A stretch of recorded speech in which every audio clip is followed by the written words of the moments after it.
Assalomu alaykum, hurmatli bemorlar. Bugun sizlar bilan gerontologiya fanini o'rganamiz. Bu gerontologiya fani o'zi aslida qarilikda o'rganadigan fandir. Ya'ni insoniyatning qarishining biologik, ijtimoiy va psixologik jihatlarini o'rganadigan, uning sabablari va unga qarshi kurash usullarini o'rganadigan fandir. Bu o'zi yunoncha so'zdan olingan bo'lib, qari odam, logos, bilim, so'z, ta'limot so'zlari olingan. Ya'ni bu qari odamni o'rganadigan fandir. Bu atama birinchi bo'lib rus olimi Meshkov tomonidan 1903-yilda kiritilgan. Gerontologiyani tarkibiy qismlariga bo'lib o'rganamiz. Bunda geriatriya bu involyutsion o'zgarishlarga bog'liq kasallar, ya'ni qarilik va qarilikdagi kasalliklarni davolash, uning oldini olish va o'ziga xos xususiyatlarni o'rganadigan fandir. Gigiyena fani ham bor. Bunda keksa odamlarning umumiy va maxsus gigiyenasi masalalarini o'rganadi. Ya'ni o'ziga xosligini.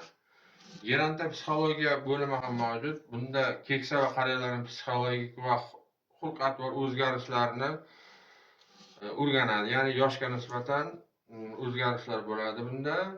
Bunda yosh kattalarda xulq-atvor xususiyatlari o'zgaradi.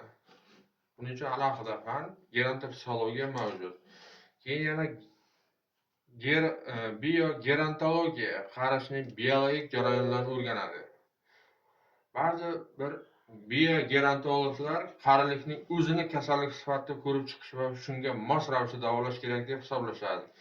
Biz sizlar bilan bugun geriatriya fanini o'rganamiz.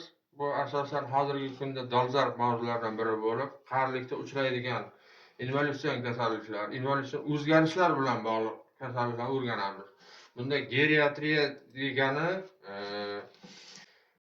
qarilikda uchraydigan, ya'ni yosh ulg'aygan sari odamlarda, insoniyatda shunday turli kasalliklar kelib chiqadi. Biz bugun shuni o'rganamiz. Masalan, Alsgeymer kasallik bor, demensiya deydi buni yana bir tomondan. Qarilik bezumiyasi, ya'ni aqlsizligi degan kasalliklar mavjud bunda. Endi aynan bitta kasallik bilan emas, bugun sizlar bilan turli xil kasallik